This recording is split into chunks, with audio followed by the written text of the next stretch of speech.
السلام عليكم يا حبايبي، عاملين ايه؟ يا رب تكونوا بخير وبصحه جيده وطاعه دايما لله. من مطبخ التوفير اختكم في الله زينب ام هشام. هنعمل النهارده البسبوسه بشكل مختلف، بسبوسه الكب كيك زي ما انتم شايفين كده. نبدا بسم الله. في مقادير البسبوسه ايه؟ عندنا كوبايه، في هنا 5 كوبايات. عندنا كوبايه دقيق السميد اللي هو بتاع البسبوسه، ونص كوبايه الدقيق العادي بتاعنا، ونص كوبايه السكر، ونص كوبايه الزيت، يكون زيت كويس ذره او عباد، ونص كوبايه الحليب بتاعتنا اللبن. يعني عندنا 4 كوبايات، نص كيلو نص كيلو، وكوبايه بس هي اللي بتاعت الدقيق السميد. عندنا معلقه كبيره بيكنج باودر، معلقه صغيره فانيليا، معلقه صغيره او نص معلقه ملح زي ما انتم شايفين كده. هنبتدي اول حاجه يا حبايبي ابتدي اعملها اللي هو ان انا احط الشربات بتاعها، لا هو خفيف ولا هو تقيل. عقبال ما انا مخلط المكونات بتاعتي يكون الشربات زي ما انتم شايفين كده، كوبايه ونص سكر وكوبايه ميه. ادي كوبايه وادي النص اهو، واحطه زي ما هو كده يا حبايبي على النار، ما قلبتهوش. اول ما يغلي غلوه اقوم عصره عليه عصره نص ليمونه او ليمونه عشان ما يسكرش. وبعد كده اعد ايه 5 دقايق من بعد الغليان لغايه 7 دقايق زي ما انتم شايفين كده. احطها على النار ونرجع نشوف مكونات زي ما انتم شايفين كده يا حبايبي. طبعا انا هحط الملح على الكوبايه بتاعتي، نص كوبايه الدقيق، واحط البيكنج باودر برضو عليها زي ما انتم شايفين كده. وانا ما نسيت اقول لكم مع بيضتين هحط عليها الفانيليا. وابتدي مكوناتي خلط بس، مش ضرب ولا اي حاجه زي كيك. ادي حطيت انا البيض بتاعي يا حبايبي زي ما انتم شايفين كده. وابتدي بقى ايه احط نص كوبايه السكر واقلب. انا بخلط المكونات على بعضها بس. ابتدي ايه اخلطها زي ما انتم شايفين كده مع بعضها، زي ما انتم شايفين كده. ادي البيض مع السكر مع الفانيليا زي ما انتم شايفين. ابتدي بقى ايه احط اللبن والزيت زي ما انتم شايفين كده. ادي اللبن وادي الزيت زي ما انتم شايفين، ناقص بس على الدقيق وادي ايه والسميد. حطيت الدقيق اللي في قلبيه البيكنج باودر ذرة الملح، واقلب الخليط مع بعض زي ما انتم شايفين كده. قلبنا الخليط زي ما بعضيه اهو على بعضيه بقى متجانس بالشكل ده. هسيب بقى الخليط ده يهدى شويه قبل ما اصبه في الكب كيك زي ما انتم شايفين كده. غليت ابتدي احط لها عصره الليمونه واقلبها، واستنى بقى من بعد الغليان دي 5 دقايق واطفي عليها زي ما انتم شايفين كده. سيبناه يريح، ابتدي اقلبه كده اهوت، واحط بقى زي ما انتم شايفين كده في الكب كيك اهو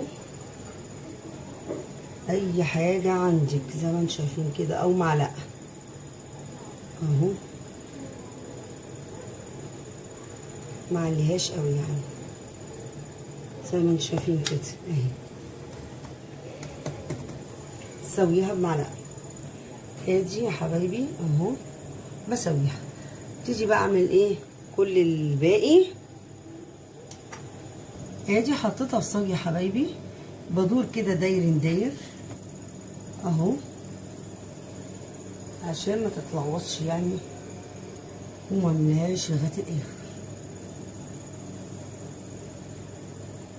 اكون انا محضره المعلقه بتاعتي واسويها زي ما انتم شايفين كده اهي بالمعلقه الصغيره اسويها.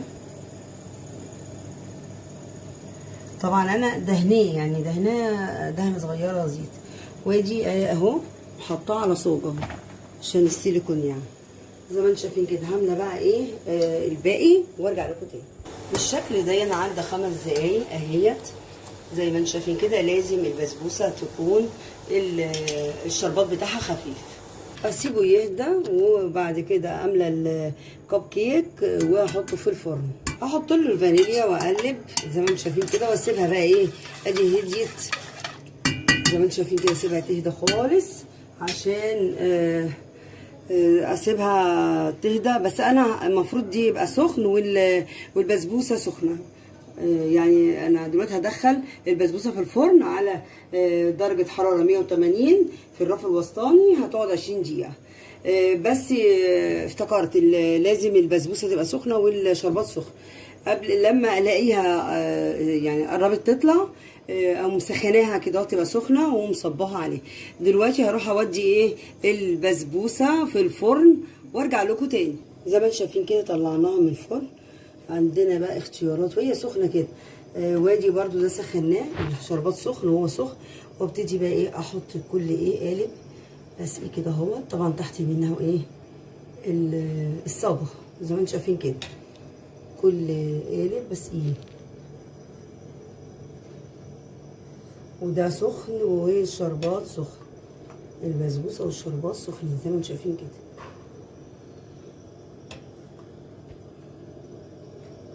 طبعا ما اقلبوش دلوقتي، اسيبه ايه يمسك نفسه شويه وبعد كده اقلبه.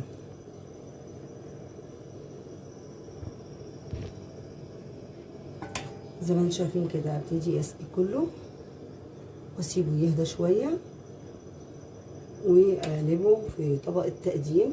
ممكن تعملوا له كريم شانتيه للتزيين.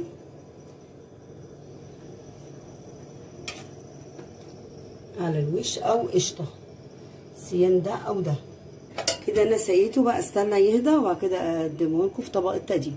وادي بسبوسه الكب كيك جميله وخطيره، مش هقول لكم قد ايه خطيره.